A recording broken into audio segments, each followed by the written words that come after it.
Hello, friends. Please come on inside. We know it's raining out there. And thank you for joining us for Botched Situation, an internet game show and hangout session. As you know, I am Jake, the wannabe wizard, detective, and Texas Ranger. And I am Chris, the pumpkin who was turned into a human by a witch one night, but still basically looks like a pumpkin. We are your co-hosts and competitors, and we still don't know what we're doing. We don't. Welcome to Season 0, Episode 11, our spooky episode. As always, we will still be battling it out in a series of competitive segments, all for the title of Not the Spooky Screw-Up. And as a word of warning to all of our listeners, there is a possibility that the show may contain some mature content, especially during an evil episode like this one. And due to the nature of the games that we play here and the material that we cover, spoilers for various properties are always a risk. So needless to say, prepare yourselves for spooky.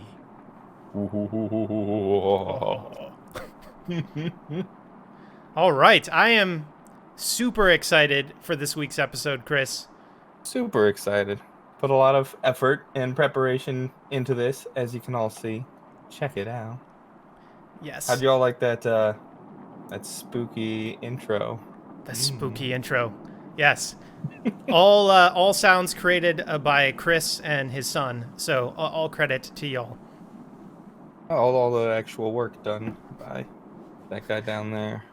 So every once in a while, I'll do a little bit of work. It's pretty rare these days, but it does happen.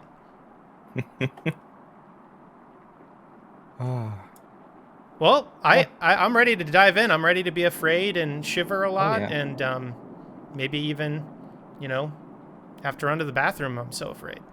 Oh, absolutely. Yeah, we made this a bladder shrinkingly scary episode. So prepare yourselves.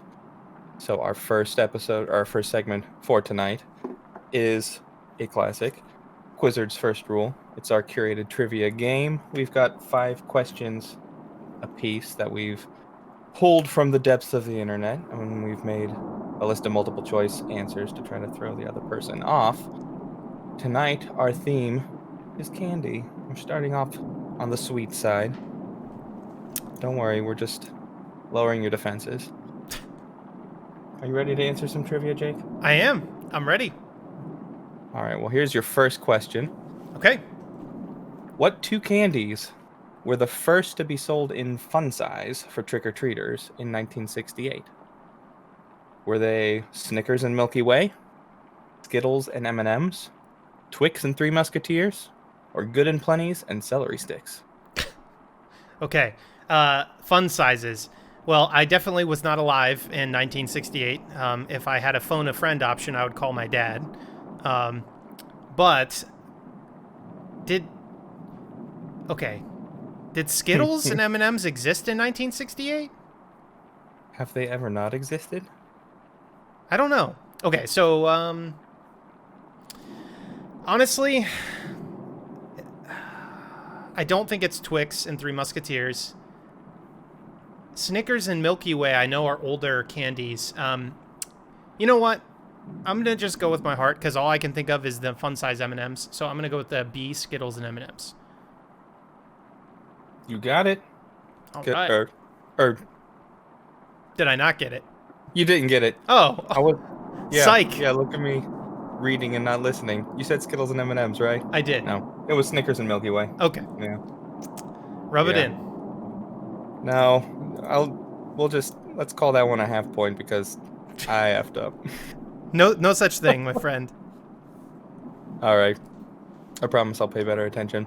Number 2, according to a 2019 study at Monmouth University, what is the most popular Halloween candy in the USA?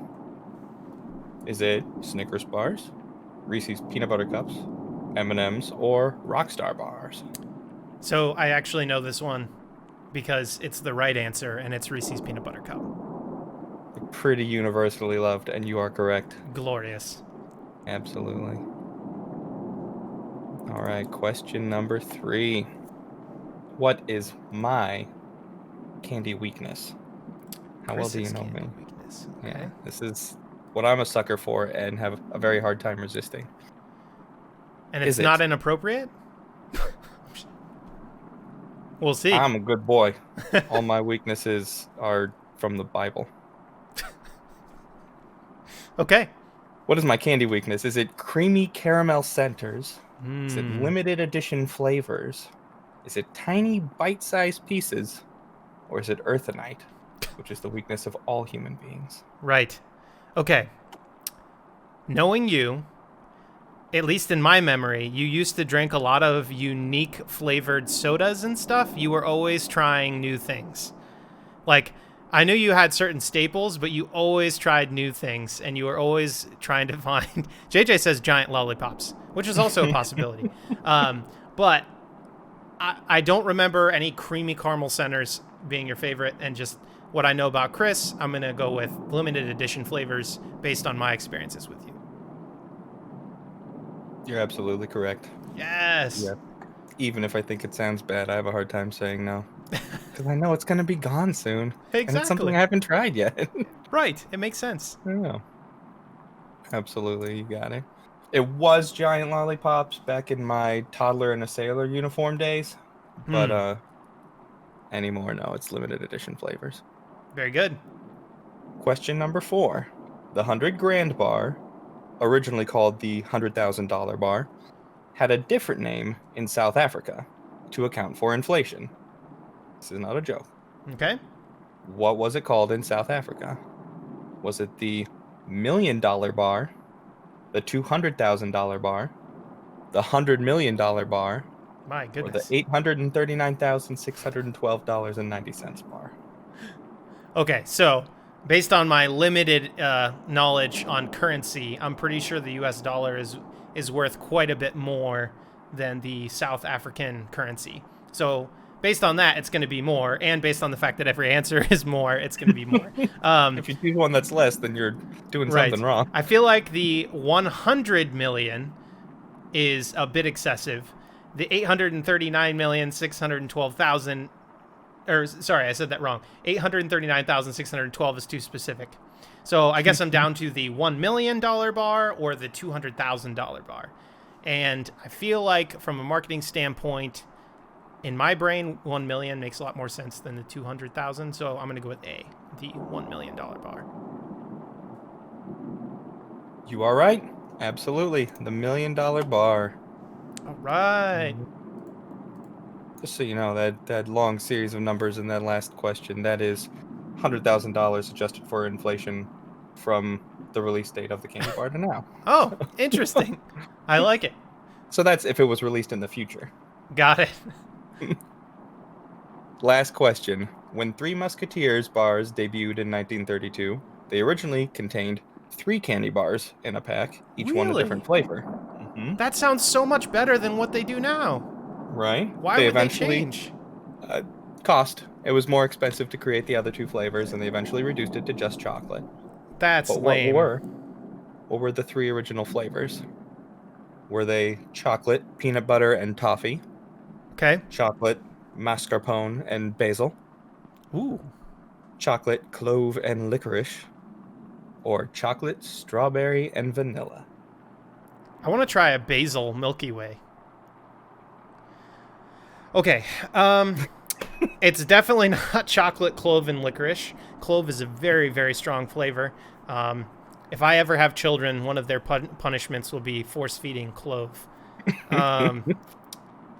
Chocolate, peanut butter, and toffee sounds very convincing.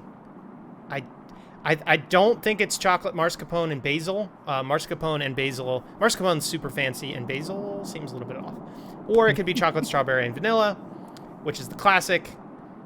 So I'm going to go with the classic. Chocolate, strawberry, and vanilla. Final answer.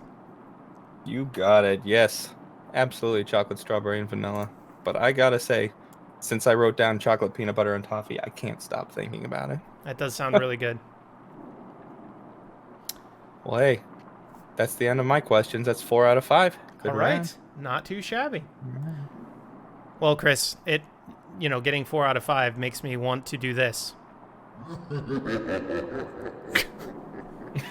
I had way too much fun.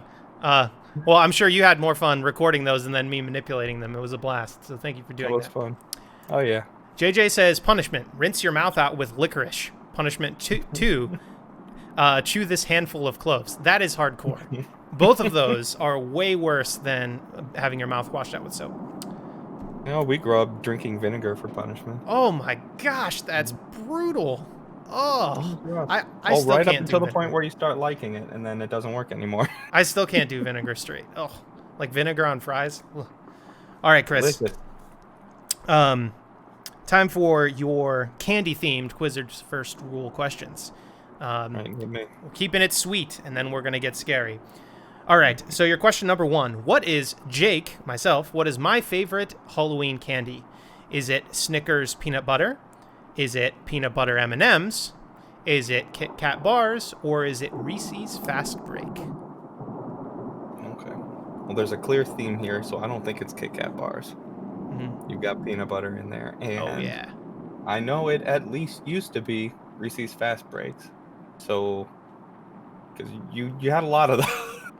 Specifically when the band had shows, oh man, I would always pick one of those up. Oh, yeah. So, unless it's changed, I feel pretty secure in saying D, Reese's Fast Break. That is correct. Very good. Easy peasy, lemon squeezy. Yeah, ease me into it. Yeah. All right. Getting down to a little bit of history of candy. And I'm going to totally botch this person's name, so forgive me. Leo Hirschfield is the inventor of Tootsie Rolls.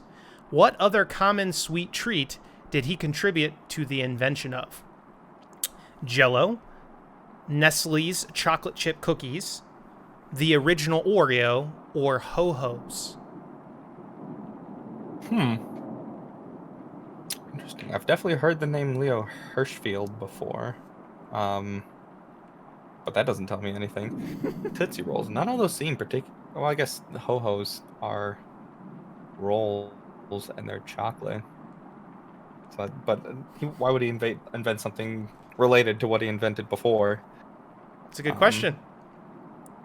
Is there gelatin in Tootsie Rolls? Jell-O is just gelatin with fruit flavoring. But that probably... Jell-O was big around the same time Tootsie Rolls came out, right? Like 50s, 60s probably? Sounds maybe right? To my brain that doesn't know anything about this. Chocolate chip cookies is a recipe. Original Oreo.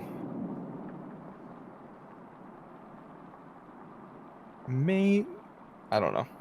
You got this. Believe in yourself. Yeah. You know, Jell-O. I'm leaning Jell-O. I think Jell-O makes sense. A, final answer. That is correct. He helped invent some of the gelatin that goes into Jell-O and Tootsie Rolls. That is exactly right. Okay, so question number 3 of your sweet but slightly spooky candy questions is, what candy bar was named after its inventor's family horse? Is it Snickers, Almond Joy, Fast Break, or Baby Ruth? If it was a racehorse, then Fast Break would make sense.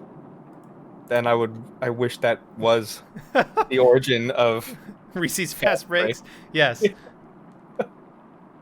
But no, I don't think it's Baby Ruth. Although I don't think that's actually related to Babe Ruth, but I think is that's it? actually named after a child. Okay. I could see a horse named Almond Joy. I could also absolutely see a horse named Snickers. But I think if a horse was named Almond Joy, it would be done ironically now in reference to the candy bar. Whereas Snickers could just be like a cute name for an animal. A, Snickers. That's correct. You are flawless. All right. All right, question number 4. In 1998, a warehouse worker in the UK was sentenced to 5 years in prison for stealing more than 300 tons of what candy bar? 300 tons. 300 tons. Of this candy bar. Your mother, Mars bars, Milky Way, or Crunchies, which is, as you can imagine, a UK-based candy. So a single mother. Yes. Or the universal mother. Do you know, is this over the course of like 15 years, or is this a heist? I would have to do the research. If I remember correctly, it was over a period of time.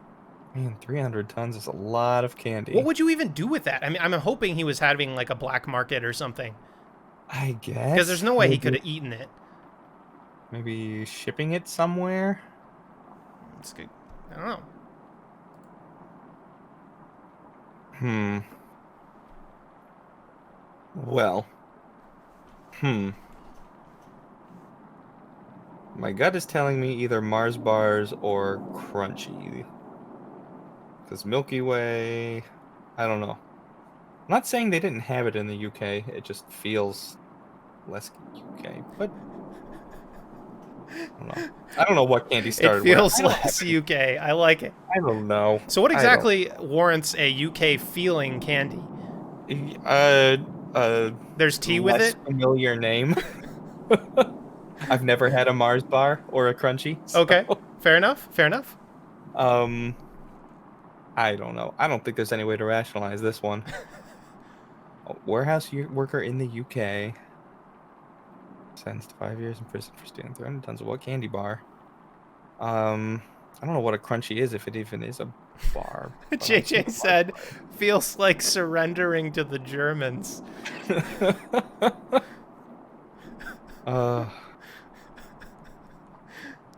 You know what? Okay. I'm just going to say B, Mars bar. Boom. You're right. Oh, hey. Just got to stick with your gut. Lucky All right. guess. All right. Very good. 4 out of 5. Your fifth question and final for our first segment, Quizzard's First Rule, is how did the candy bar O. Henry get its name? Interesting random side thing. I had not tried O. Henry's until later in life, and I love O. Henry's. They are freaking delicious. Definitely would fit that into maybe top 5 candies for me. They are so good. So anyways, how did the candy bar O. Henry get its name? Was it A, and bear with me, these are a little bit longer stories, a young boy kept frustrating his mother, Lisa Helming, and when she was making the original candy. She would frequently proclaim, "Oh, Henry," when he interrupted her work. Did it get its name from a candy shop in Chicago had a kid who was a regular who hung around the shop, and he was named Henry. He befriended young female candy makers, and they would shout, "Oh, Henry," when they needed his help. Did it get its name when Henry did well with the ladies? On his way out after a night of activities, he would frequently give them a candy bar, and they would proclaim, "Oh, Henry," because they knew that meant the end of their relationship. Or did O. Henry get its name from a candy shop in London had issues with rats? The owner purchased a cat and named him Henry. Henry frequently would catch the rats. However, to the owner's dismay, he would leave them as gifts in chocolate and other candy ingredients. The owner and the workers all came to proclaim, "Oh, Henry," when they found his unfortunate gifts. To the owner, it was worth throwing out some ingredients just to be rid of the rats. Henry the cat lived to be 20 years old. Okay. As much as I love the story of C, the grand narrative there, I don't know why anyone would name a candy bar after that little anecdote. He's so good with the ladies. Oh, Henry. They just knew a guy named Henry, and like, well, I'm making a candy bar. Yep. I'd love to name it after promiscuity in general. That sounds like something Disney would do. Oh boy. Let's see. Boy kept frustrating his mom and interrupting. Oh, Henry. Henry the boy would help out the lady candy makers. Oh, Henry. Or Henry the cat would kill rats and leave them in the chocolate. Oh, Henry. Yeah. That was a very good TLDR. Yeah. Well, when in doubt, Pinky. go with the animal. D. Henry the cat. I could see them naming a candy bar after a beloved cat. Yes. D. Final answer. Good guess, but that is incorrect. Oh, it was actually Henry, the young boy who hung out with the female candy makers, and they would yell, "Oh, Henry." Was playing the ladies. Wow. Man. So for sure. Okay. That puts us at a tie for the very first segment. Off to a strong start. Well, hey, we've switched things up a little bit this episode, and now instead of being a segment on its own, we will be using the lightning round for a tiebreaker. That's right. So, and we're gonna, instead of doing it at the very end, we're gonna do it on a per segment basis. So with that, we'll jump into it. Yep. 1 minute. I was just going to say 1 minute. Okay. Are you asking first or am I asking first? I'll ask you first. Okay. Sound good? Yeah. You just tell me when to cue the music. All right. On 3. On go. Okay. 1, 2, 3, go. If you had a HUD that showed 3 stats about any person you looked at, what 3 stats would you want it to show? I don't know. Weight, height, and width? What's the funniest thing you've seen a kid do? Your mom. What's your secret talent? I can crack my ankle? What's the best way you or someone you know has gotten out of a ticket or trouble with the law? Saying I'm sorry? Tear gas makes people cry and laughing gas makes people giggle. What other kinds of gas do you wish existed? Stop being dumb gas. What's the most beautiful beach you've been to? Topsail Island, North Carolina. What's the most anxiety-inducing thing you do on a regular basis? Live. What's something that everyone agrees we should change, but somehow it never changes? Taxes. What trend are you tired of? Everything. Well, there we go. Did I get it? I'd say that was in. That was in Okay. under the clock. I was not What? counting. We never count. That's fine.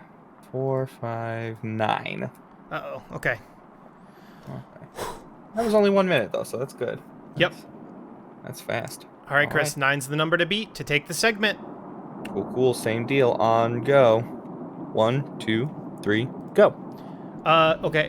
What's incredibly cheap and would pay more for? And you would pay more for? Potatoes? What's your grossest bug story? I saw one. Okay. What would the adult version of an ice cream truck sell, and what song would it play? It would sell, I don't know, probably alcoholic beverages, and it would play just the Shots song. What company do you despise? I don't know, whatever the biggest one is. Okay. When was the most inappropriate time you busted out in laughter? Sometimes someone was trying to be serious or heartfelt with me, almost assuredly. What would be an accurate tagline for each month? That's a really in-depth question. Give me 2 months. December, it's the happiest time of year. February, it's the crappiest time of year. Perfect. What's the most overrated product out on the market?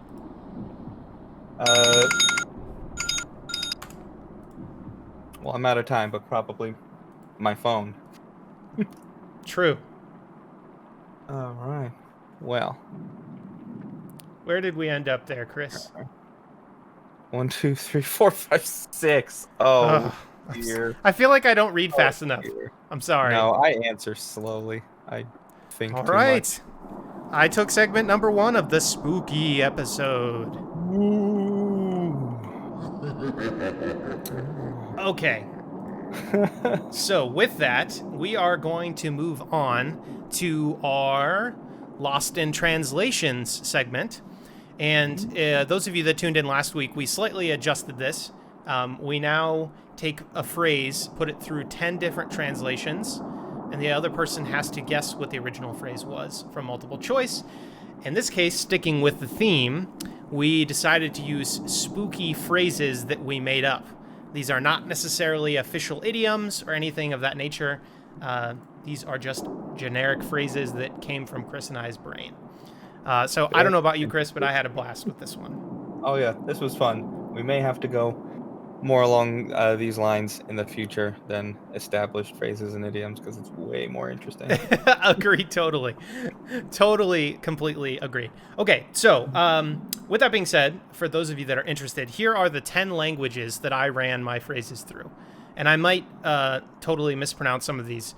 Shona, Russian, Chinese, Lao, Icelandic, Hmong, Tajik, Sinhala, and this one, it literally sounds like Canada, Kannada, Canada, and then Khmer. So those are the 10 languages, and then back to English. So you just chose the ones that are hard to pronounce. Yeah, I mean, basically, that's exactly what I did. All right, cool. With that, you ready to start, sir? I'm ready. Your Yeah. first spooky phrase after 10 translations came out as Dr. Frankenstein's hips were harassed and the children began to cry. So, what was the original phrase? Was it A, Dr. Frankenstein's SUV ran over the gravestone decorations and made the kids cry? Was it B, Dr. Frankenstein's thighs were good at producing children and making women shout? Was it C, Dr. Frankenstein's waistline was so large the kids made fun of him? Or D, Dr. Frankenstein's bus was vandalized and the children were punished and wept? Oh, yes, I like this setup better. It's much better. Great. Okay. Dr. Frankenstein's hips were harassed, and the children began to cry. He had mighty big hips. Boy, oh boy. He ran over gravestones and made the kids cry. Okay. I mean, once again, we've learned in this game, rationalizing doesn't always work. Specifically this segment. Man, I don't know. Dice were good at... Maybe I should just play... Well, you wrote all of these, so that's not even a game. I was just going to say, I wrote all of these. Oh, dear. His hips were harassed and children began to cry. Sounds to me like his waistline was so large, the kids made fun of him. They harassed his hips. They were crying out, your hips, they're large. C, final answer. That is incorrect. Oh. The correct answer is, and the original phrase is, Dr. Frankenstein's SUV ran over the gravestone decorations and made the kids cry. Oh, boy. That was a tough one. This whole segment's a tough one. Okay. Question number 2. After going through 10 languages, my spooky phrase for you came out as, avoid heavy vehicles and buses. Okay. Was the original phrase, stay away from the trucks, they are driven by ghosts? Was it, the cars and buses will kill you, be cautious? Was it, avoid the walking dead, take the bus? Or was it, caution, big heavy vampires drive our buses?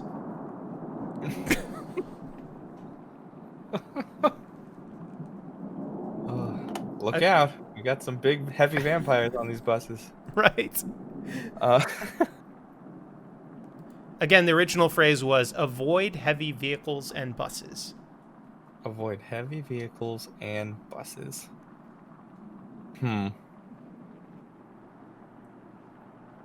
Cars and buses will kill you. Be cautious. Sounds an awful lot like there's 2 different classes of vehicles and they're saying stay away. But trying to match it, last question did not work. So I'm not going to say B. Okay.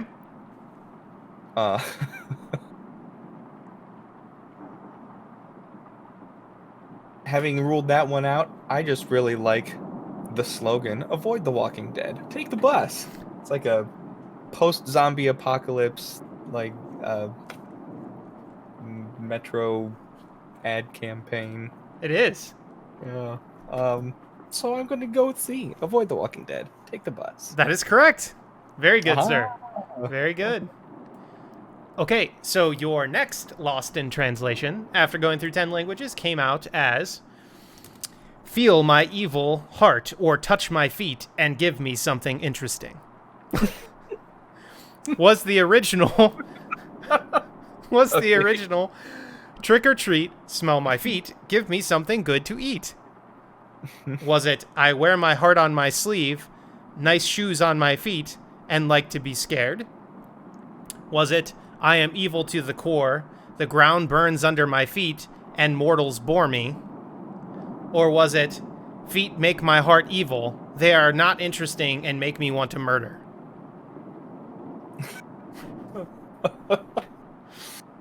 Oh. Okay. Again, the original was feel my evil heart or touch my feet and give me something interesting. feel my evil heart, or touch my feet. Either one, really. Perhaps. Yeah. Okay. This one I am going to use process of elimination, or rather, reverse elimination. Reverse elimination, okay. Looking at these 4 answers, I feel like 3 of them look like they're formulated to address the 3 parts of this phrase. And one of them is a well-known phrase that could be translated into this. And I might be falling into a trap, but I think it's probably trick or treat, smell my feet, give me something good to eat. A. Final answer. That is correct. Very good, sir. Ooh. Your Okay, gut, getting the hang of this. your gut directed you correctly. All right, question number 4. After going through 10 translations, came out as, if you do not cut these vegetables, you do not know Jack. Was the original phrase, chopped onion, carrot, and celery is the magic combo, Jack, my boy. Was it B, please do not let the zombies in the garden, that's Jack's favorite hiding space? Was it, cut the crap and get to the point, you don't know jack squat about it? Or was it, if you've never carved a pumpkin, you don't know Jack? Okay. Well, if it's A, then you're bad at writing spooky phrases to translate. So I don't think it's A. Okay. I mean, I guess sometimes. No, I don't. I don't know what joke. Chopping could be scary. Fingers can get Nightmares chopped off. of onions. I don't know, what if you're allergic to onions? That could be terrifying. My eyes burned so much that I saw the undead. Yes. Don't let zombies in the garden. That's Jack's favorite hiding space. Cut the crap and get to the point. You don't know jack squat about it. I think suffers a little bit from the same issue. If you've never carved a pumpkin, you don't know Jack. Feels like a clear winner to me. If you do not cut these vegetables, you do not know Jack.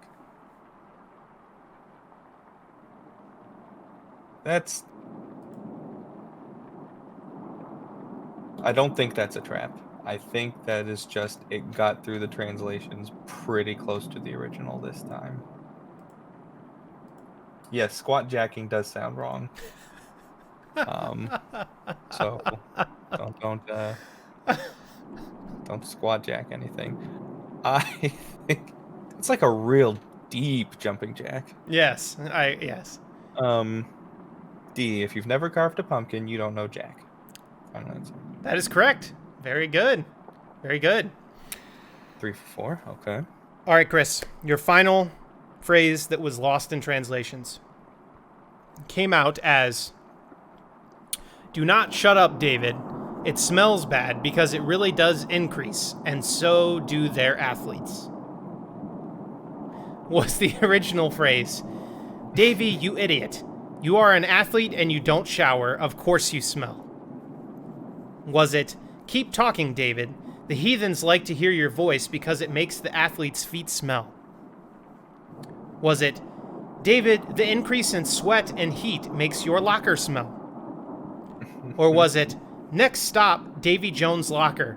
It smells bad because he works out and these are his gym socks.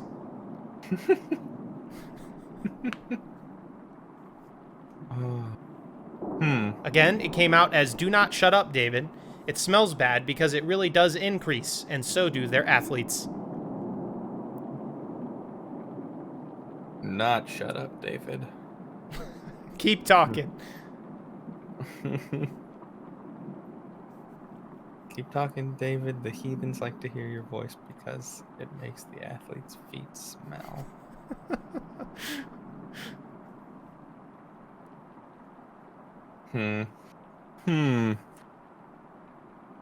All right, well, this is going to be another gut one, because Davy Jones certainly seems like the spookiest of the 4 sentences. And I won't be so bold as to claim it is, because I am not the aficionado that you are, but this sounds like something out of SpongeBob to me. So if it's not from the show, I could see it being your choice. Anyway, Oh, maybe one of the Flying Dutchman episodes. I don't know. I'm feeling D. Yeah. Next stop, Davy Jones's locker. you know me too well. That's exactly right. It's a SpongeBob episode where Mr. Krabs gets taken to Davy Jones' locker, and the Flying Dutchman says, "Next stop, Davy Jones' locker." And Mr. Krabs is like, "Why does it smell bad?" Very That good. sounds like SpongeBob writing. Yeah. So Right good. on. So good. It makes me do this.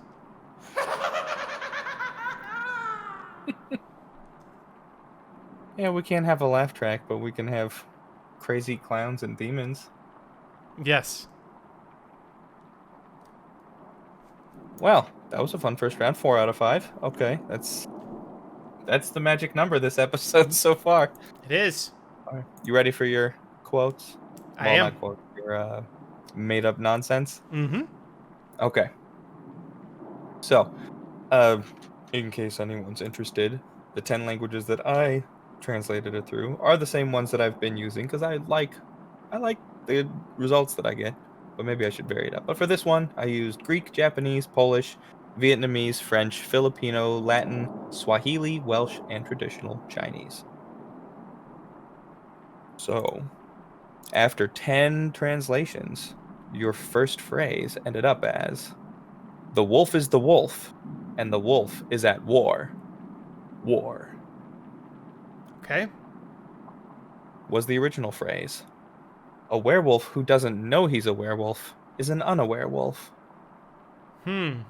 Was it "A werewolf in a national conflict would be a war wolf"? Was it "Back in the war, we used to wear wolves to mask our scent"? Or was it "War, huh? What is it wolf for"? Okay. I gotta turn my brain on here.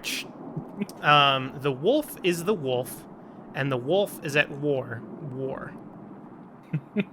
Okay. A werewolf who doesn't know he's a werewolf is an unaware wolf. I do like that.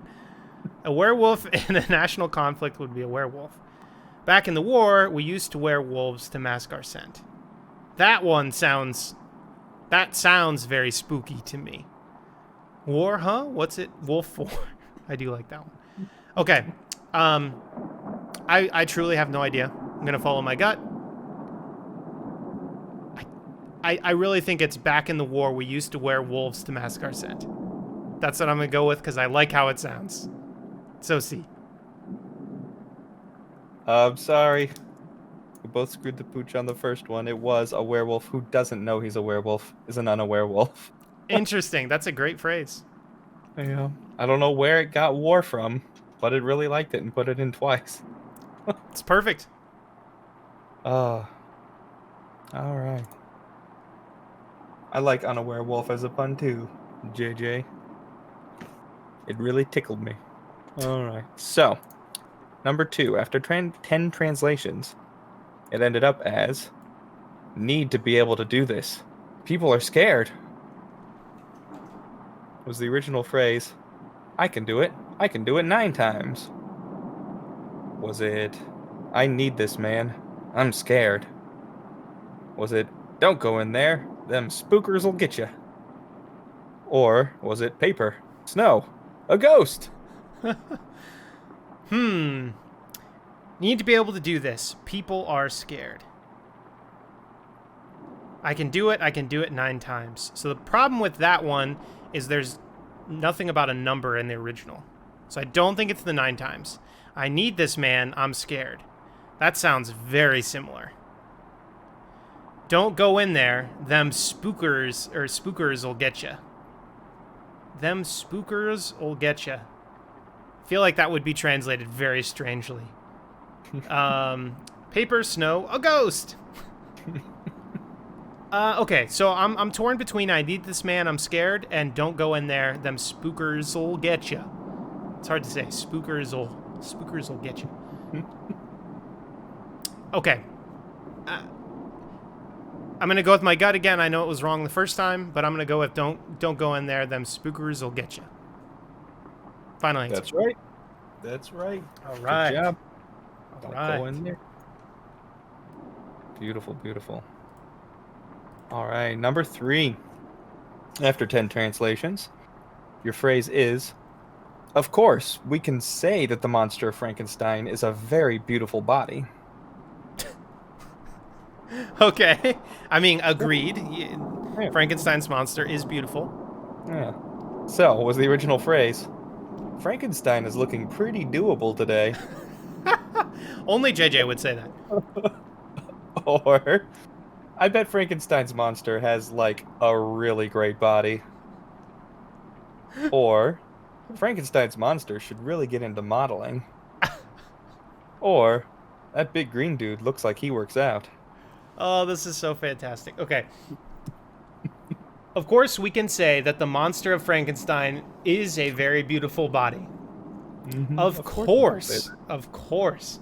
Very beautiful body. Okay.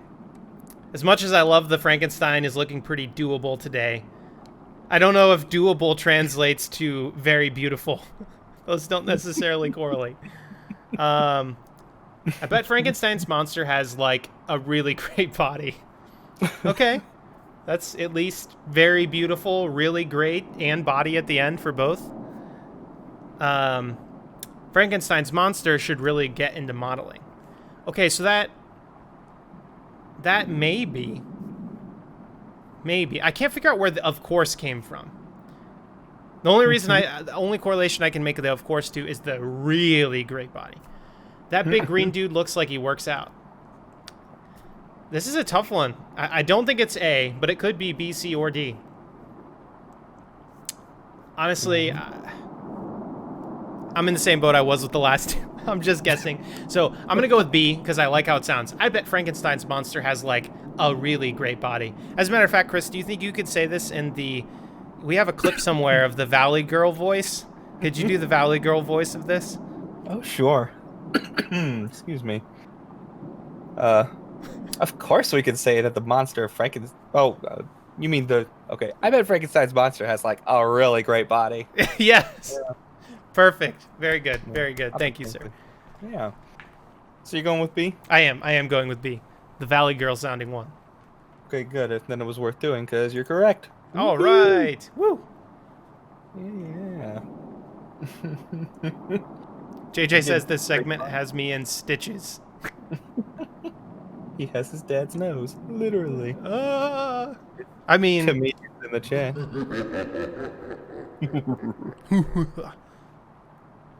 Oh. All right, question 4. After 10 translations, your phrase is, but what if he has seen zombies and vampires? Was the original phrase. What would happen if a zombie and a vampire bit each other? Or, what if a zombie and a vampire had a baby? Or, do you think zombies and vampires can be friends? Or, the zombie brained his turkey for Thanksgiving. Oh, I like that. I like that phrase a lot. Okay. But what if he has seen zombies and vampires? Question mark. What if a zombie and a vampire had a baby? Man, that would be complicated. What would happen if a zombie and a vampire bit each other? Man, none of this makes any sense at all. Do you think zombies and vampires could be friends? That actually sounds kind of like, but what if he? I'm trying to figure out where the he came from. The zombie brained his turkey for Thanksgiving. Again, that's my favorite answer, but I don't think it's that. So I'm back to A, B, or C, all of which are somewhat convincing. I can't figure out where the he came from. The second one, what if a zombie and a vampire had a baby, implies a third person or a third being. So that could be the he. Okay, I'm just going to go for it. And none of this makes sense. What if a zombie and a vampire had a baby? Final answer. No. Dang I'm it. sorry. Nope, it is not B. It is A. What would happen if a zombie and a vampire bit each other? Took my best guess. Yeah, it was a good guess. But that officially means you win segment number 2, my friend. Well, hey. We'll still finish it out. You got the last one. But yeah, last question here. After 10 translations, your phrase is keep back pain. Okay. Okay. All right. So, was the original phrase spooky, scary skeletons send shivers down your spine? Or creepy, crawly goblin guys shoot lasers at your legs? Or freaky, creaky witch covens will boil your bottom right? Nothing. Or wiggly, squiggly zombie worms are munching on your nose? Nothing quite like a good bottom boiling. Get you going in the morning. Especially Keep. from the freaky, creaky witch covens. Yes. Okay. So, admittedly, I my heart immediately wants to go for the first one because it says keep back pain, and the first one talks about spine. The second one is legs, bottom, and nose. I guess your bottom is connected to your back. But just based on that, sorry, I'm going to be quick on this one, Chris. I'm going to go with A. Spooky, scary skeletons send shivers down your spine. Final answer. Absolutely, yes. Spooky, scary skeletons. You know what, Chris? 3 out of 5. I will take that any day of the week on this show. Especially this episode. I'm glad that we got as many as we did because that was all over the place. But that was fun. I like the new format. Let us know if y'all like it, and maybe we'll keep it around, or maybe we'll just do it anyways. That as well. Okay, so we are officially tied up, my friend, for the title of Not the Screw Up, not the spooky screw up. I took segment 1, you took segment 2. We are going to move on to segment number 3, which is a classic Spot the Fake quote that both Chris and I love. But in this case, we specifically had to choose from one IP that has to be a spooky Halloween movie. So prepare to be afraid and spookified. I chose... Oh, I'm sorry, go ahead. I'm just very afraid. Yes, very frightened. I chose the 1984 Ghostbusters movie. All right. So I will start there. I will say that I have not seen it in a very long time. So I apologize ahead of time if I botch any of the names. Oh, that's fine. It's been a while for me as well. Are you ready, sir? I'm ready. I want to hear some Ghostbusters quotes. Okay. Quote number 1 is Dr. Peter Venkman, and he's trying to persuade the mayor to let them stop a supernatural upheaval. Okay? Okay. So this is Dr. Peter Venkman talking to the mayor. Did he say, "If I'm wrong, who cares? We go to prison, peacefully, quietly. We'll enjoy it. But if I'm right, and we can stop this thing, Lenny, you will have saved the lives of so many taxpayers." Did he say, "If I'm wrong, it doesn't mean anything. We go to a cell, peacefully, quietly. We'll enjoy it. But if I'm right, and we can stop this thing, Lenny, you will have saved the lives of thousands of your constituents"? Or did he say, "If I'm wrong, nothing happens. We go to jail, peacefully, quietly. We'll enjoy it. But if I'm right, and we can stop this thing, Lenny, you will have saved the lives of millions of registered voters"? So which one of those was the correct phrase by Dr. Peter Venkman? Which one? No, I really should have watched it more recently. Then I'll be doing better. It's okay. I haven't seen it in a long time. I don't really have anything to go off of. Those all sound well written. I do like the sound of constituents. I can hear Bill Murray saying constituents. I think maybe B. Final answer. That is incorrect. It was actually number 3, which was the millions of registered voters. Millions of that was second choice, but all right. Good guess. Hey, that's a tough one. Did good. Thank you. All right. Every once in a while. Well, the movie that I chose. All right, hit me. The 1993 fantasy comedy Hocus Pocus. All right. Big favorite on the internet, and another one that I have not seen in a long time. I imagine you probably haven't seen it at all, so... I have not seen it at all, but I have seen plenty of spooky and scary memes or gifs of from this movie. So that's my only context. All right. Well, Hit me. quick summary. There's a kid who moves to Salem, Massachusetts, struggling to get along, being teased by the other kids, and then one night he accidentally awakens a trio of witches that were executed in the 1600s. And he and some other kids have to stop them from running around stealing the souls of all the children in the town to keep themselves eternally youthful. Did those witches go by the Teen Girl Squad by any chance? Cheerleader? No. What's her face and the ugly one? No, unfortunately, that would have been great, but Homestar Runner came a little bit after Hocus Pocus, I think. Okay. Actually, their names were Winifred, Sarah, and Mary. Okay.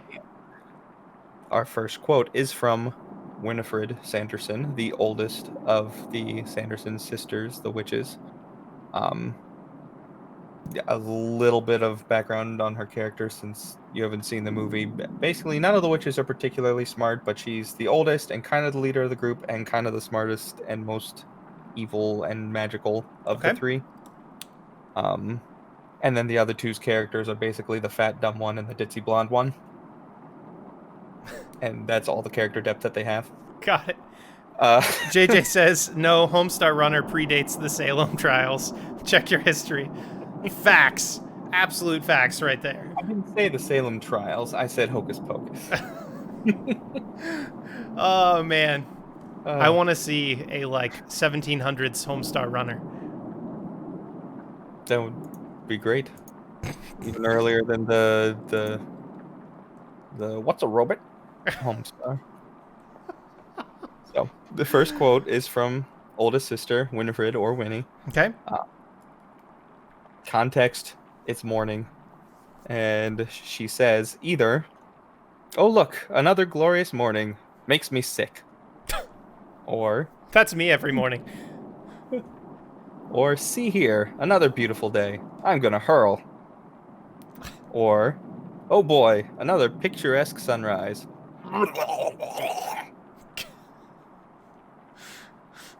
Okay. As much as I like the third one, I'm assuming it's not that one. Can you read A and B again really quick? One more time? Absolutely. Is it, oh look, another glorious morning, makes me sick. Or, see here, another beautiful day, I'm gonna hurl.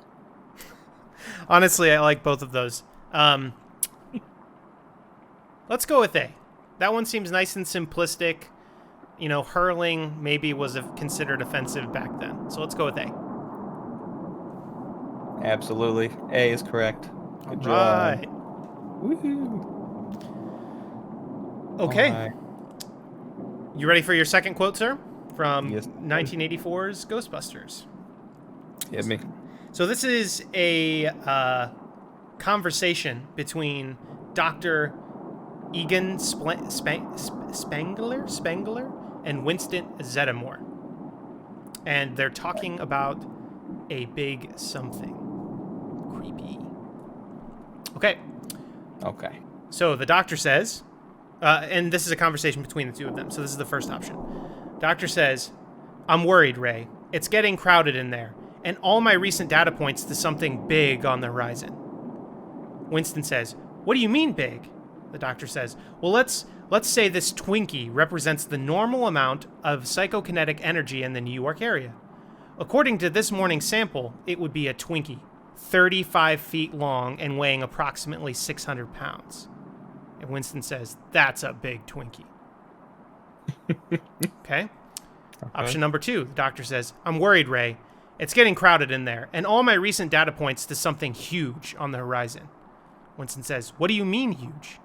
Doctor says, well, let's say this pizza represents the normal amount of psychokinetic energy in the NYC area.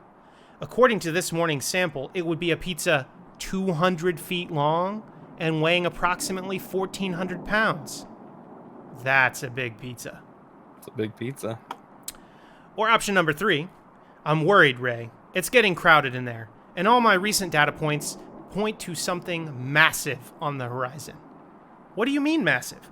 Well, let's say this sandwich represents the normal amount of psychokinetic energy in the upper NYC area. According to this morning's sample, it would be a sandwich 90 feet long and weighing approximately 2,000 pounds. That's a big sandwich. It's a big sandwich.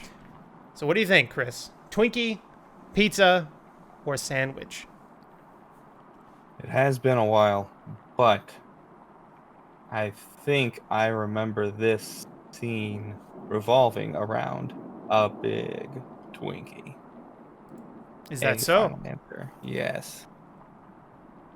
That is correct. Very good. Okay. I'm glad because I was going to feel real dumb. Okay. Well, good. Well, your second quote here. This quote comes from a character named Billy Butcherson in the movie, who back in the 1600s was Winnie the Lead Witch's ex-boyfriend. She had poisoned him and sewn his mouth shut when she found out that he had a crush on her younger sister and killed him. And now in the present day, she's brought him back to life as a zombie to do her bidding. He's not a fan of that, and when he gets a chance, he joins the protagonists, borrows a knife, cuts open the stitches on his mouth, and the first thing he says is a series of insults directed at Winnie herself. Got it. So what are the insults that he throws at her? Does he say, "Harlot, Jezebel, you cross-eyed, shovel-riding cockroach from the underworld"? Okay. Or does he say, "Wench, trollop, you buck-toothed, mop-riding firefly from hell"? Or does he say, "Woman, promiscuous woman, you ugly, stupid devil bug"? I have my preferred answer, but I have no idea which one is actually accurate. I just like the idea of him going, "Wench." You need to hear any of them back? Sure, just give me the summaries. Okay. Harlot, Jezebel, cross-eyed, shovel-riding cockroach from the underworld, wench, trollop, buck-toothed, mop-riding firefly from hell. That is such a great answer. Bucktooth. Oh. Or woman, promiscuous woman, you ugly, stupid devil bug. Okay, so the first two are very descriptive, and the last one is not. So that either means the last one is right or it's incorrect. In my heart, I'm hoping it's incorrect. So with that, I'm going to go with A, because I think the bucktooth and wench might have been a little bit too much for a film. Final answer? Final answer. No, they liked buck-toothed wenches in Hocus Pocus. It was B. Dang it! Wench, trollop. Curses. Oh, well, you liked the right one, though. I did. It makes sense. I usually like what is right. All right, Chris, your third and final spot the fake quote from the 1984 Ghostbusters is Dr. Raymond talking about the private sector versus a university job. Okay. Of these three, which is the correct quote? He says, "Personally, I like the university. They give us labs and equipment. We don't have to make anything. You've never been out of college. You don't have any idea what it's like out there. I worked in the private business. They expect results." Or did he say, "Personally, I like the university. They gave us women and test subjects. We don't have to outturn anything. You've never been out of college. You don't understand what it's like out there. I worked in the private industry. They expect results." Or did he say, "Personally, I like the university. They gave us money and facilities. We don't have to produce anything. You've never been out of college. You don't know what it's like out there. I worked in the private sector. They expect results."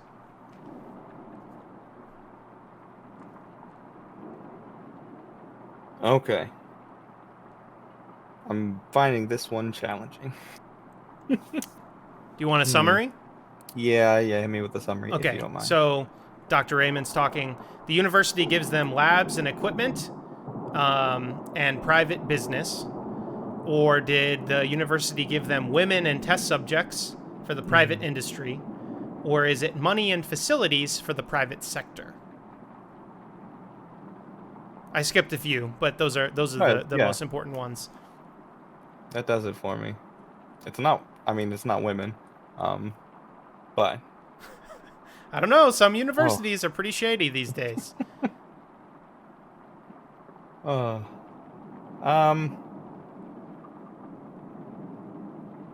Is it labs and equipment or is it money and facilities? If you get this right, you take the segment. I just want to call it out because I already got 2 wrong and you've gotten 1 right. Oh, you got the first one right. Did I? You're right. Okay. Yeah. My bad. Yeah, we're tied up. So Everything's still on the line. Yeah. Labs and equipment, I think. A. Final answer. Good guess. That's incorrect. It was money and facilities. Whew. I'm getting pumped. I have a chance. I have a chance to take the lead. Let's go. All right. Well, this is your last one. All right. Well, conveniently enough, this line is literally the next scene from the last one. Okay. Her zombie ex-boyfriend calls her a series of insults, and this is Winifred's reply. Got it. So does she say, "I destroyed you once, I shall destroy you again, you rotten rapscallion. Grab your garters," to her sisters? Or does she say, "I killed you once, I shall kill you again, you maggoty malfeasance. Hang on to your heads." Okay. Or, "I ended you once, I shall end you again, you putrid pubescent. Brace your bottoms." I just want to add Michael Scott's "That's What She Said" after every one of those. Give me one more quick summary. Yeah, absolutely. Did she destroy him, the rotten rapscallion? Grab your garters. I killed you, you maggoty malfeasance. Hang on to your heads. Or I ended you, you putrid pubescent. Brace your bottoms. Okay, so based on the last one, I thought wench and I forget what the other part was too much. So this time I'm gonna go with, I think it was B, the grab your heads. Hang on to your heads? Hang on to your heads. Final answer. You got it. Yes! Woo! You got it. Taking the lead. All right. You maggoty malfeasance. It's just so ridiculous. I love it. Okay. Cool. So we are through 3 segments of our spooky episode. At the moment, I am up 2-1, but it's anyone's game. Our next segment is a crowd favorite, unanimously the crowd's favorite. And this is our quick break where we go use the restroom, grab a drink. But before we jump to this segment, Chris, would you mind telling our fine viewers the special features of this particular break due to the spooky episode? Due to the spooky episode, the special features, well, we've got a brand new Be Right Back screen for you all to enjoy while we're gone. It should only be a few minutes long, and when we come back in just a few minutes, we'll be playing our audio reversal game, so that's something to look forward to. Our spooky edition, which is going to be a huge highlight, so please hang around. They're all very spooky. Yes. All right. Thank you for the description, Chris. Let's jump over to our quick break. We'll see y'all in just a few minutes.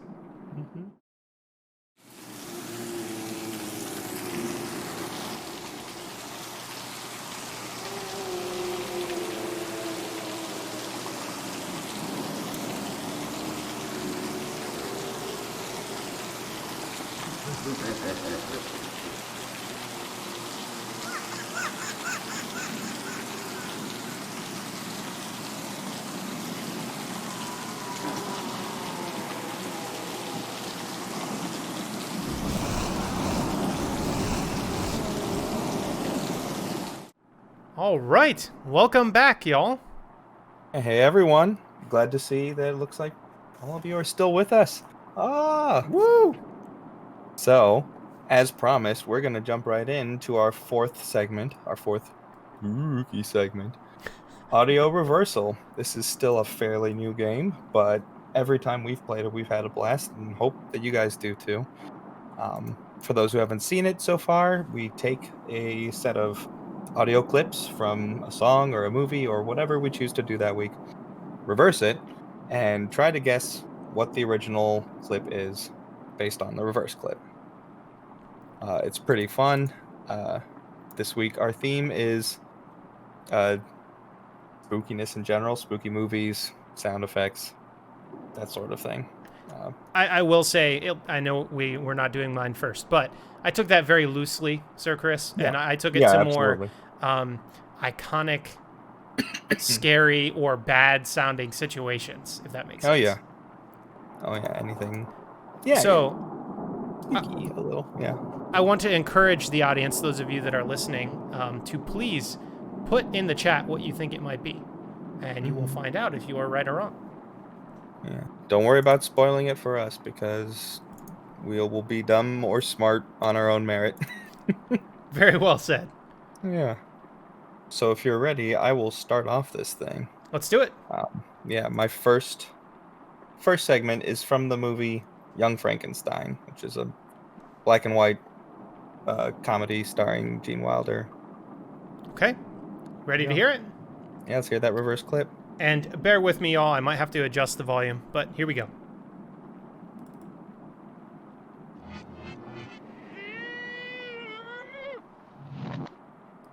What in the world? I'm going to turn it up just a little bit and play that one again.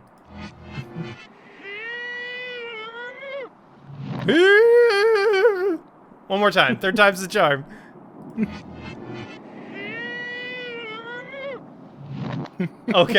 Okay, what are my options? Okay.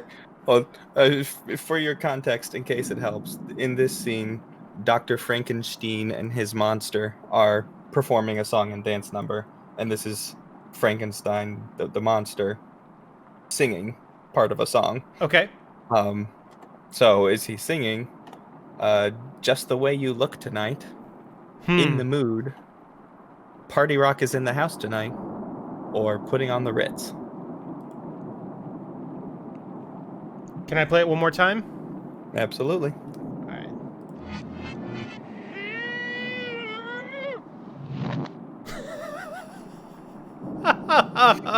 Okay, I think I know what this is. It sounds like there's 3 words being said, so I'm pretty sure it's in the mood.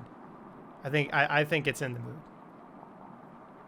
All right. Well, and it might be hard to understand, but let's hear the.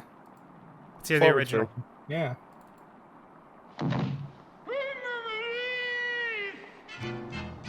What? What did he say? He's saying putting on the Ritz. Yeah. I gotta hear that again. Hold on. It's literally nonsense. Oh, you got me on the that joke. one. Yeah. You got me on that one. The Ritz. Oh my goodness. Oh. You got me good. Are we going back and forth for this, Chris, or are we gonna do all 5? I really don't remember. I think we went back and forth. Yeah, we did. Okay. Yep. Okay, so for yours, these are so easy that I'm gonna give you less tips. Yeah, please. Okay. I really think these are pretty easy. So I'm gonna play it for you, and then if you need hints, I'll give them. So here is your first audio reversal.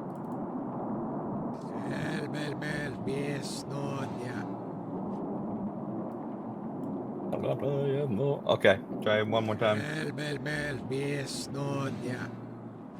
you want a third time? Let's save it for after the options. Okay. Your options are the Grinch saying, "I'm all toasty inside." Jack Skellington saying, "Just because I cannot see it doesn't mean I can't believe it." The Grim Reaper saying, "Ugh, I'm not going to kiss your stinky, smelly, drooling mutt." Or Dracula saying, "I don't say blah, blah, blah." Okay. Well, You're right, this one is a little easy because I recognize Adam Sandler's voice, even backwards. And that is Hotel Transylvania Dracula saying, I don't say blah, blah, blah. Let's find out if that's right. I don't say blah, blah, blah. Very good, sir. Correct. All right. Well, your second clip, this one is from the movie Beetlejuice, Okay. which is another one I haven't seen in a long time. So, it is title character Beetlejuice. If you want to go ahead and play the reverse clip. You got it. Coming up.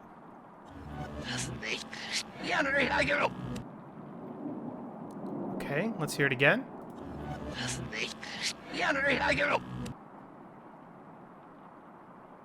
Can I hear? I'm gonna hear it a third time. Yeah. Okay. What are my options? Okay. Option A, it's showtime. B, let's turn on the juice and see what shakes loose. C, a lot of people think I'm a star 642 light years away, but really I'm Michael Keaton. Or D, what do we got here tonight, kids? Okay. It's not It's Showtime. That's too short for the phrase. A lot of people think I'm a 642 light years away, but not really. I'm Michael Keaton. Just makes me think I'm Batman. But that's actually just too long. So it's down to either B or D. Let's turn on the juice and see what shakes loose. Or what do we got here tonight, kids? Do you mind if I play it one more time? Please do.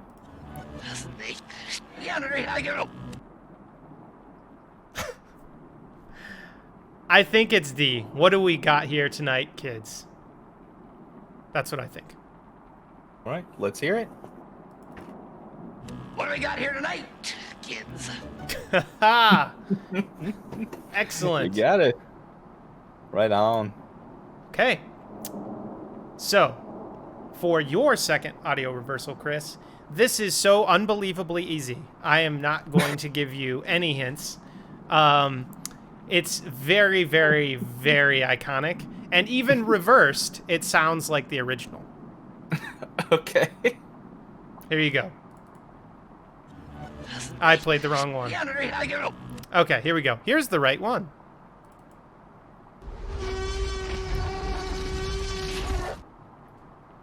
Would you like to hear that again? Sure, yeah.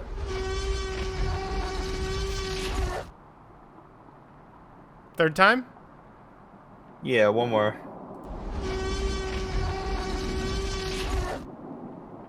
Okay, your options are, it's the alien screech, it's Tyrannosaurus Rex roar, it's King Kong screech, or it's the Godzilla roar. Okay. Maybe it's not quite as easy as you think it is, but it definitely sounds like a reptile scream. I was thinking Tyrannosaurus Rex, it sounds kind of Jurassic Parky, but it could be Godzilla too. It definitely sounds familiar though, you're right. It sounds Super the same iconic, yeah. backwards. I can hear it. I just can't remember if that's T-Rex or... I haven't seen a lot of Godzilla movies. He's kind of got like a higher, like a... kind of, doesn't he? At least the classic Godzilla stuff does. I'll stick with my first intuition and say Tyrannosaurus Rex roar. Let's find out.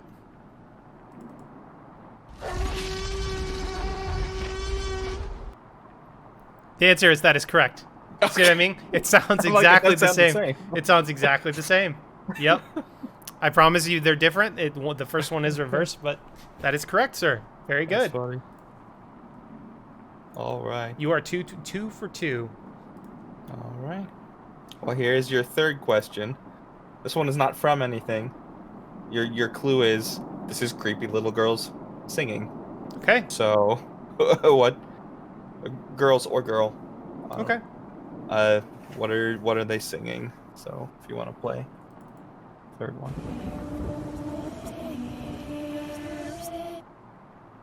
Very breathy.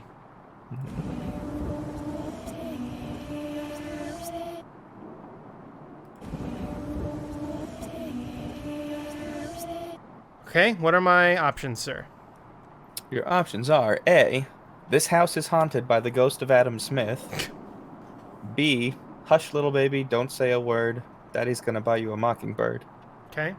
C, twinkle twinkle little star, how I wonder what you are. Or D, it's raining, it's pouring. Okay. So I'm sure the audience noticed this as well, but I feel like they're not saying a whole lot of words. And there's only one option out of all of these that is a low amount of words.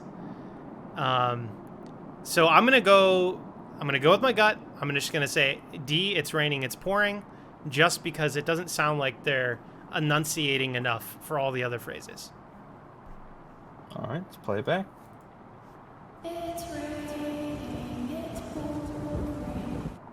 All right. We got it. Using my brain. Pouring. Absolutely. Okay. All right. This is your third one, is also extremely iconic, and similar to the last one, sounds almost exactly the same in reverse. Okay. All right, here we go.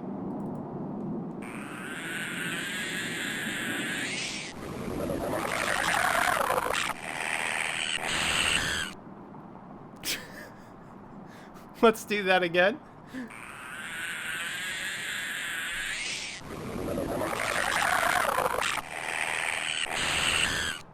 Okay, so was that the witch cries and noises from Left 4 Dead? Was it horror noises from Amnesia: The Dark Descent? Was it head crab noises from Half-Life? Or was it Big Brother noises from BioShock? This is too easy. All right, gamers, sound out in chat. Y'all know what this is, right? Oh, yeah. Yeah, it's C, head crab noises. Have fun And too. here's what it sounds like, not reversed, and it sounds almost the same. Almost the same.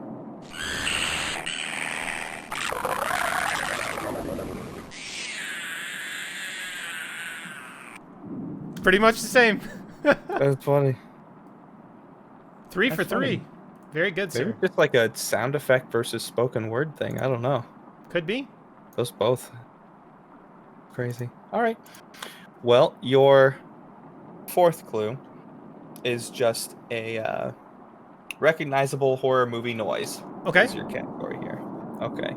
So if you want to play the fourth one.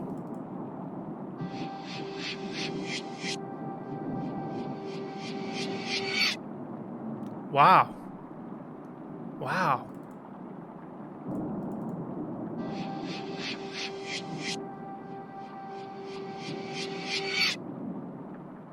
Okay, what are my options?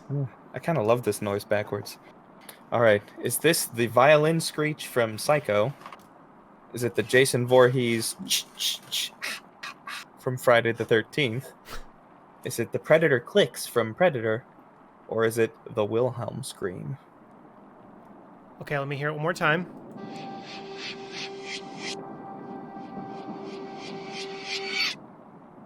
I mean, I'm not really familiar with any of those, okay? But I definitely hear some sort of rhythmic, and that very, very well could be that, but that could also be a trap.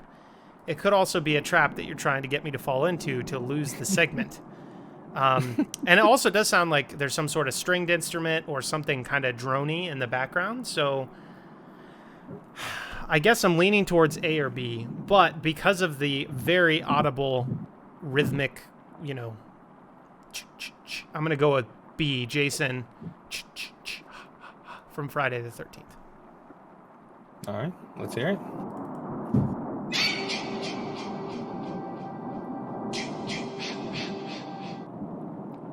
You got it. Oh, okay. Almost, it could be almost like an effect on like a synth song. Oh yeah. Okay. Well, that's like my favorite horror movie noise, hands down. I can dig it. Okay. So number 4 for you, Chris, is even more iconic than the last two. And if you don't get this right, we can't be friends anymore. It's so basic and simplistic, I will be ashamed. Also, sounds almost exactly the same in reverse as it does normal. Are you ready for your fourth? Okay, let's hear it.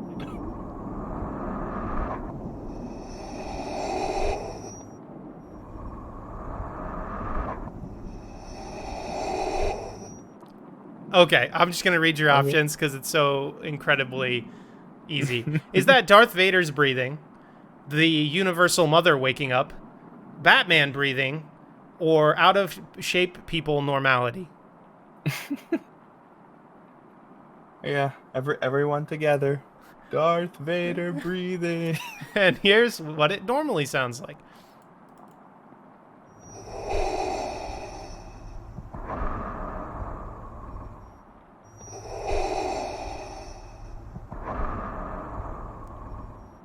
A very iconic evil / spooky sound, if you ask me. One of the most iconic. Yeah, absolutely.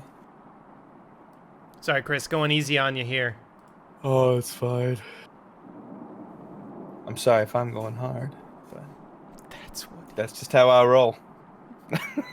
All right, your final question. Okay, Are you familiar with the David S. Pumpkins skit from Saturday Night Live? I am not. Okay. Their most famous Halloween skit, at least in recent years. Okay, Okay, well, Tom Hanks is David S. Pumpkins. He's some weirdo with a couple dancing skeletons on a haunted elevator ride. okay. And this is him saying something. All if right, you want to play. let's hear it.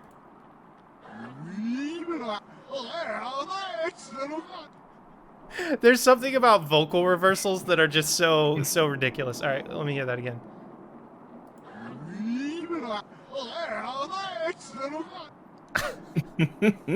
Okay, what are my options? All right, is he saying, "What's my name?" or "Any questions?" or "How's it hanging? I'm David Pumpkins," or "I'm gonna scare the hell out of you." Okay.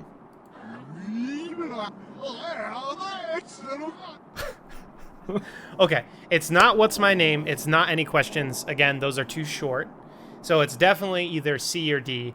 How's it hanging? I'm David Pumpkins, or I'm gonna scare the hell out of you. I could swear I hear him say the word hell in reversal, obviously. So I'm gonna go with D. I'm gonna scare the hell out of you. All right, let's hear it. I'm gonna scare the hell out of you. Yes. You. Out of you. Out of you. Okay. So I got 4 of 5. Not too shabby. All right. Which means this thing is mine to lose if I mess this one up. You mean to tie? Well, to tie, yeah. Snap the tie out of the jaws of victory. Yeah. This one I will give you a hint. It is orcs from the Lord of the Rings trilogy. Okay. Very All right. scary. You ready? Yes.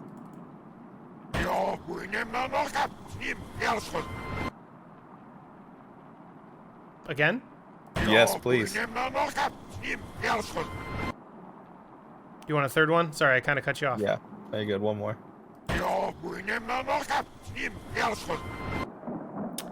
So your options are find the halflings. Arg, find the halflings. Or the scum tried to knife me. Kill him.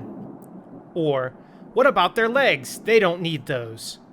Or meat's back on the menu, boys. Okay, this is definitely the hardest of the 5. Oh, yeah. Boy. Okay. Can I hear it one more time? Of course. As many times as you need, sir.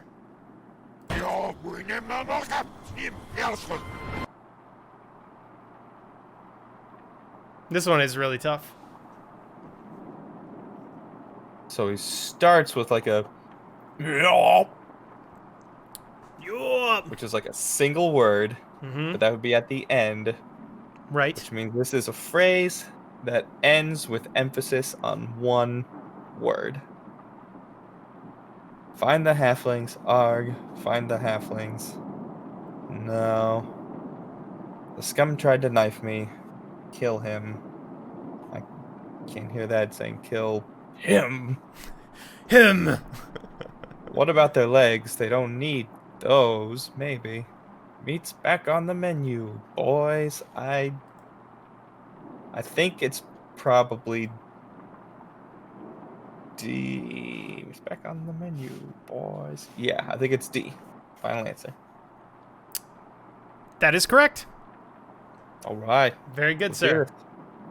Very, very good. Yeah. All right. Well, my friend, you took the segment. Congratulations. And that ties us at 2-2 for our spooky episode. Hey, well, that's the fun way to go into the last segment, right? It is. So our last segment, we're doing something a little bit different than normal. We're going to do a second round of Quizzard's First Rule. And we wanted to do that because I was very excited at the idea of doing paranormal trivia. Mm-hmm. So this is another 5 questions from each of us around paranormal and spooky things. So with that, sir, we will jump right in. Absolutely. I'm excited. Unprecedented. Yes. Okay. All right.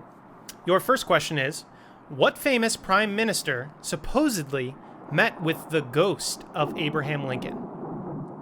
Was it Arthur Balfour? Was it Margaret Thatcher? Was it Chuck Norris? Or was it Winston Churchill? Okay. Well, Chuck Norris is leader of the whole planet, not the prime minister, so it's not him. And I'm an uncultured American swine, and I don't know who Arthur Balfour is. Okay. But I know who Margaret Thatcher is. I know who Winston Churchill is. I don't know which one would have met with the ghost of Abraham Lincoln. Real quick, the story here was this particular individual was in the White House taking a bath, and supposedly Abraham Lincoln showed up on like the mantle across the room and said something really strange, like it's all about the timing or something like that. And this person basically just laughed and said, "Good to see you." And then Abraham Lincoln disappeared. Gotcha. Okay. Fun story. Well, with that context, I'm just going to say Winston Churchill then, because I don't think Abraham Lincoln was a ghost perv. That is a good assumption, and that is correct. Okay. Right on. Question number 2. What year was Area 51 formally acknowledged by the U.S. government? Was it 2013, 2005, 2016, or they have not acknowledged Area 51? Do I remember this happening? I don't know that I do. I mean, there was the whole raid on Area 51 thing. People must have known where to go. The Naruto Rush or whatever? Yeah. Yeah, that place where a bunch of cringy people showed up and were awkward for a while. It's kind of like our show.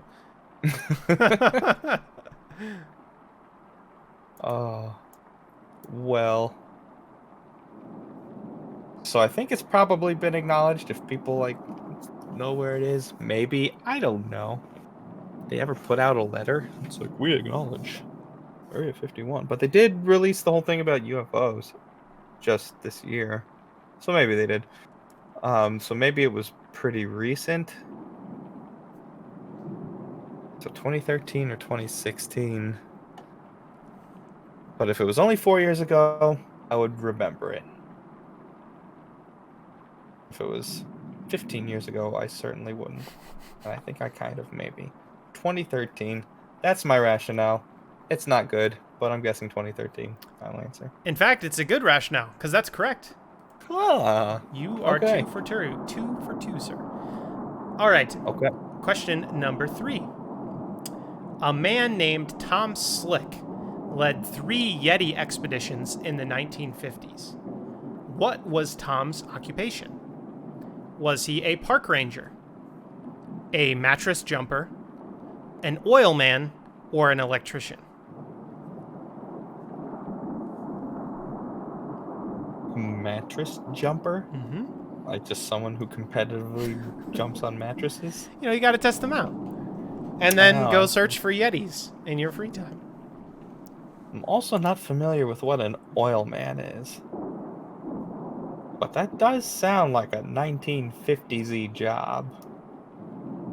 I'm an oil man. A man of industry. A man of culture. An electrician or a park ranger. A park ranger would certainly have the most experience out of the four in that would pertain to leading an expedition.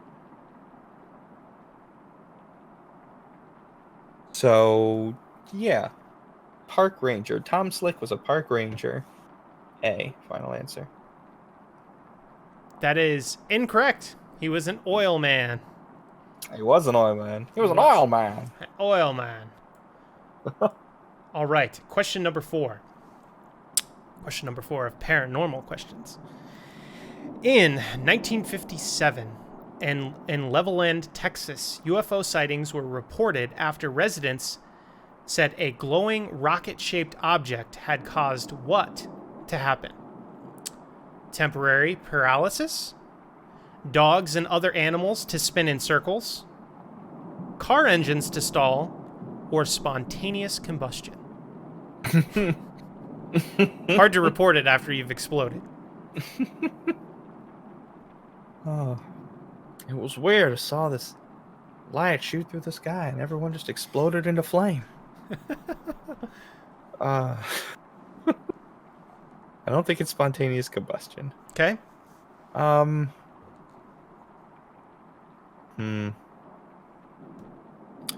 Paralysis, animals spinning in circles, car engines stalling. I'm going to say, based on my knowledge of sci-fi movies, alien objects causing things like cars to stall and stop working is a bit of a trope, and maybe that comes from this event. So that's my logic in guessing C. It caused car engines to stall. It's good logic again. That is correct. That is what they reported. 3 out of 4 ain't bad. All right. Question number 5, and your final question about paranormal activities. One that you are going to hate because you're not much of a sports person. You're very right. What now relocated NBA team's mascot was Sasquatch? Was it the Seattle Supersonics, the San Diego Clippers, the Vancouver Grizzlies, or the Pluto Black Hole Dunkers?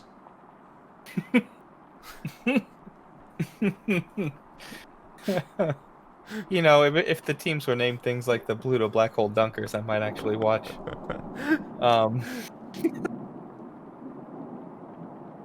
Oh boy. I don't think they're from Pluto. That would be a relocation to bring the team to Earth, but I don't think it's Okay. the Pluto Black Hole Dunkers. And I don't think it's a thing. Well, I guess. Could you relocate a team from another country? Has that ever happened? I don't know. So yes, because these are all part of the National Basketball Association, and sometimes Canada, particularly Toronto and Vancouver, have sports teams. Okay. I did not know that. Vancouver Grizzlies. I imagine their mascot would be a grizzly bear, or something vaguely related to a grizzly bear. Which I guess the Sasquatch. That'd be weird. That would be like, that's too close without being right. No. San Diego Clippers. Is that a Clippers like a boat? Seattle Supersonics is just something fast. Are Sasquatches fast? Would that make sense? Gotta be A or B, right? San Diego Clippers, Seattle Supersonics, shaved boat Sasquatch, or really fast Sasquatch. Maybe it's a Sasquatch who runs around and does flips and stuff. He's a mascot, right? And I like Seattle, so... Although, were they relocated to Seattle or from Seattle? I don't know. Seattle Supersonics. A. Final answer. That's correct. Very good. Okay. It used to be a Sasquatch. Now it's the Supersonics. Of which the Sasquatch was so much cooler than Supersonics. Come on. That sounds cooler to me. All right, sir. 4 or 5. Very, very good. Now I know what I need to do. I do not have much hope. Well, we'll see here. We'll see. So, your first paranormal themed question. What tragedy with 46 fatalities is commonly linked with the Mothman, a human-bird hybrid with 10-foot wings and glowing red eyes? Was it a tornado, a bear attack, a Thanksgiving Day parade, or a bridge collapse? With Mothman, a human-bird hybrid with 10-inch wings and glowing red eyes. 10-foot wings. Big wings. I feel like 46 fatalities is quite a few, which means it's reoccurring, whereas a bridge collapse indicates 1. But then again, so does a bear attack. Or a tornado. It's not Thanksgiving Day parade. If it helps at all, when I say linked with the event, people think his appearance foretold or prophesied the event happening. Not that he was necessarily directly responsible for it. Got you. I mean, I don't think a bear attack makes sense because that would be getting mauled. Thanksgiving Day parade, no. A tornado, maybe? Because maybe he picks them up and spins them around and throws them. So I'm torn between a tornado or a bridge collapse. Then again, a bridge collapse could be like people falling off or something. I have no logic here, Chris. I'm just going to go with the bridge collapse because it sounds goofy. That's correct. All right. That's absolutely correct. Bridge in West Virginia. He had appeared a little bit before to a buttload of people, and then stopped appearing right after, and everyone went, his fault. Fair enough. All right, second question. What taboo is said to turn human beings into Wendigo, which are violent, evil spirits that manifest as gaunt, almost skeletal monsters? Okay. Okay. What do you have to do to turn yourself into a Wendigo? Got it. Is it A, murder, B, cannibalism, C, slavery, or D, rude gestures? Definitely rude gestures. So you specifically mentioned a gaunt, almost skeletal monster. And I think it would be cannibalism, because if you commit cannibalism, which is eating humans, you kind of turn into someone who was cannibalized. That's my logic, and I'm going to stick to it before I convince myself otherwise. So B, cannibalism. You got it. All right. Absolutely. All right. Question number 3. What is it that differentiates a poltergeist from other ghosts? Specific kind of ghost. Is it that they only haunt burned buildings? Is it that they communicate through animals? Interesting. Okay. Is it that they're extremely photogenic? Yes. Or that they're capable of causing physical disturbances? I'm not familiar with this word, to be completely blunt. Though all I can think of is John Cena must be a ghost. They only haunt burned buildings. That seems reasonable. Communicate through animals. That's pretty spooky. That is pretty spooky. They're extremely photogenic, like John Cena. They're capable of causing physical disturbances. You know, Chris, I again have absolutely no idea, so I'm going to go with the one that I think sounds cool, which is they communicate through animals.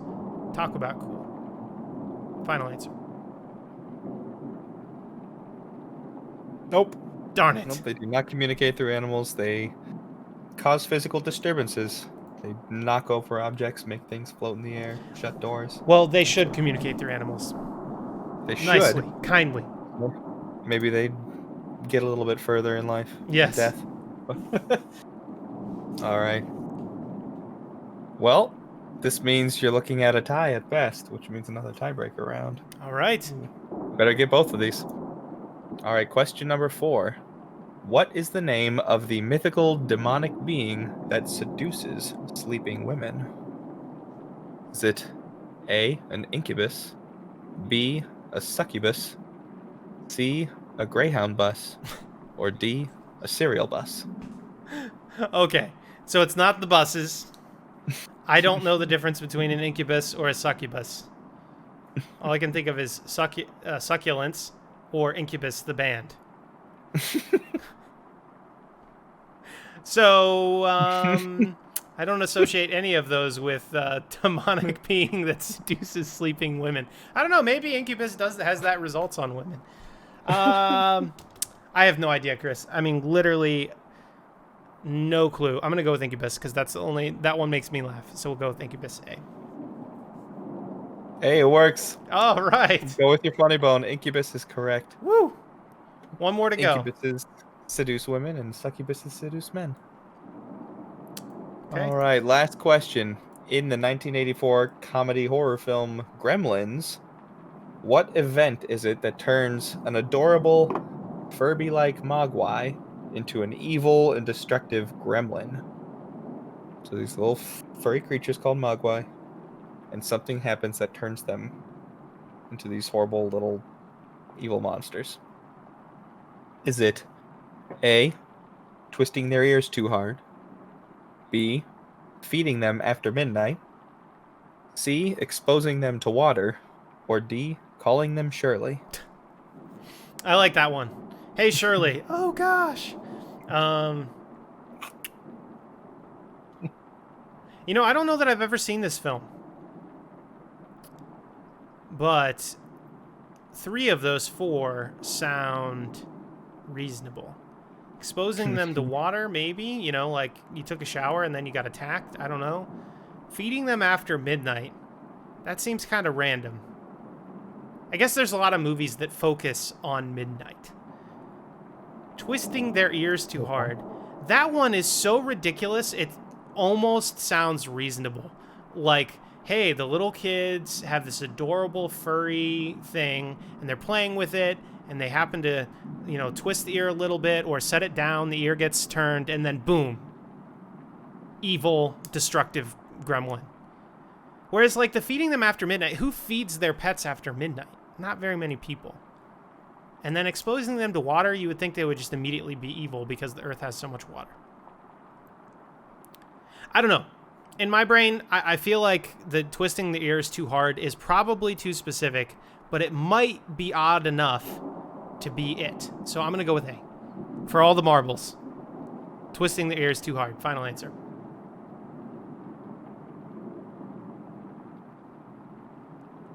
Oh, dang it. It's not A. Nope, it's feeding them after midnight. Okay. It is. Shoot. Yep, and exposing them to water causes them to multiply. Oh. And twisting their ears too hard, I guess, just makes them angry. It'd make me angry too.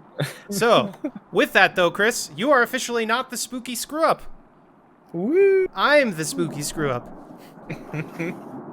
I'm the spooky not screw-up. All right. Well, hey, that was fun.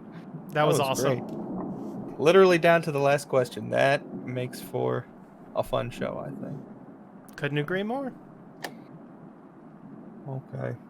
Well, hey, folks. Thank you so much for tuning in tonight for our spooky October Halloweeny celebration episode of terror and horror. If you'd like, we are still in our pre-season, which is all about fine-tuning and improvement. So, we have a feedback form. It's brand new and updated and much better than it was before. If you want to check it out, the link is bit.ly/answerbs. That's a capital A and a capital BS. Give us some feedback. Let us know what you think. Let us know how you like this episode. And any of the segments, and we really appreciate that stuff. Even if you tell us that you just think we're stinky and ugly, at least then we know that there's nothing we can improve about ourselves. Which is definitely true. Absolutely. We do also have a YouTube channel. We're going to be putting all of our shows up there the following Sunday. So this episode will be on YouTube this coming Sunday. Please So give us a please go there. subscription. Yeah. Subscribe, check us out, hit that bell, all that YouTube-y stuff. That's where you'll be able to find our full catalog since Twitch doesn't hold on to it. And we'll also eventually be putting compilations and super edits and all that fun stuff. We'll put our theme song up there. Yeah, it's a good place to check it out. Check us out. Yes, it is. Well, thank you, Chris. You are dominating again. And I would hardly call that episode a domination. But domination. I would just like to end on one final thing, if you don't mind. Yeah, absolutely.